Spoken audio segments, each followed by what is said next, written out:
What's up guys, Evan here from throtl, and today we're going to tell you about the top 5 things I hate about my E36 M3. Now a little disclaimer is I actually love this car. It's one of my favorite cars that I've ever owned, but these are the 5 things that I absolutely can't stand.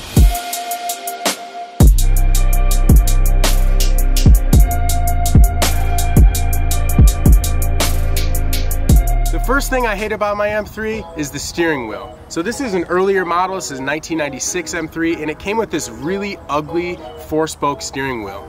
On top of that, there's no adjustment, so you can't raise or lower the steering wheel. You're kind of stuck with where it's at. I was planning on doing an aftermarket steering wheel, but this turned out to be my daily driver, so I figured, I don't want to get rid of the airbag, so I'm just going to run the stock steering wheel, but I absolutely hate it. The second thing I hate about the M3 is the climate control. It really makes no sense. So there's a digital climate control kind of in the center console, and then there's also on the vent itself, there's a range that you can spin this dial from blue to red. What's funny is they totally counteract each other and one like offsets the other. So it really makes no sense. I really have no idea what BMW engineers were doing. The third thing that I hate about my M3 is the noise that it makes if you forget to turn off the headlights. You ever heard that sound like nails on a chalkboard? This is probably worse than that. I think it's one of the worst sounds ever.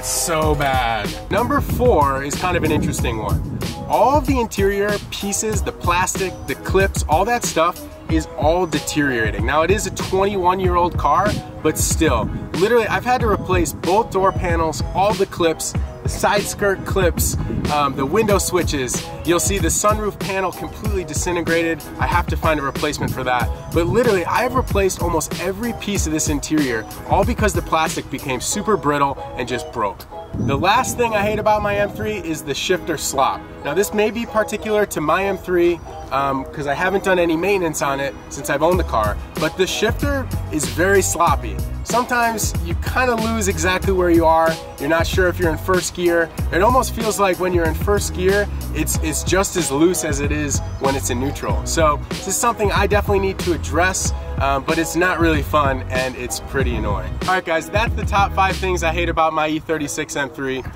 and that's all the time I have for you guys today. So please drop a line in the comments, let me know your thoughts, drop a like on this video, and subscribe to the channel.